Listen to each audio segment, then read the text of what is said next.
Hello दोस्तों, आज फिर एक नई स्टोरी के साथ। आज मैं आपको एक राजा की कहानी बताने जा रहा हूँ जो भारत देश में मुई थी, जिसे हम कभी सोने की चिड़िया कहते थे। लेकिन अंग्रेज लोगों ने हमारा सारा सोना भारत से लूटकर अपने देश ले गए।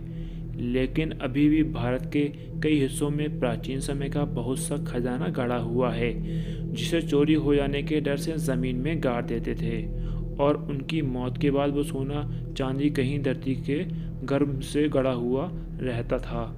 एक ऐसी ही घटना मध्य प्रदेश के दांगड़ जिले के डोंडिया खेड़ा गांव में हो रही है, जहां के एक आदमी को एक आत्मा ने बताया कि इस हवेली के नीचे सोना चांदी गड़ा हुआ है। तो उसने अपनी सरकार को बताया। एक राजा की आत्मा ने मुझको बताया कि ज़मीन में गड़ा 10,000 टन सोने का रहस्य उसने मुझे बताया, जो आज के सोने के रेट के हिसाब से इसकी कीमत तो 200 अरब रुपए के लगभग होगी। कौन थे राजा रामवश? कहाँ से आया ये सोना? कैसे मौत हुई राजा की? आइए इन सारे पहलू पर प्रकाश डालते हैं। लेकिन इतिहासकार चंद्रकांत तिवारी के अनुसार क्रांतिकारी सूरवीर राजा ने सन 1857 क्रांति के दौरान अंग्रेज़ों को जला दिया।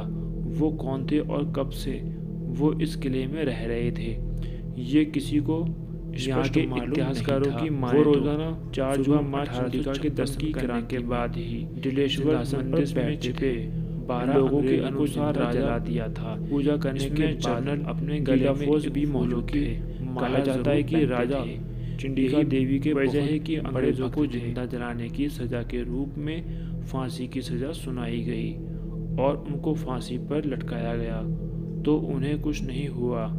इस तरह 3 बार उनको फांसी दी गई, मगर राजा को कुछ नहीं हुआ। तब राजा राव राम बख्श सिंह ने अपने गले में पड़े फूल की माला को उतारकर फेंका और यमुना से अपनी आगोश में लेने की प्रार्थना की। उसके बाद अब अंग्रेजों ने उसको फांसी पर लटकाया। तब उनके प्राण शरीर से निकल गए थे और उस इंसान को जो इसकी आत्मा ने बताया था वो आत्मा वही होगी। इसके बाद वो आदमी को थोड़ा बहुत रुपया मिला और सारा खजाना सरकार को मिला।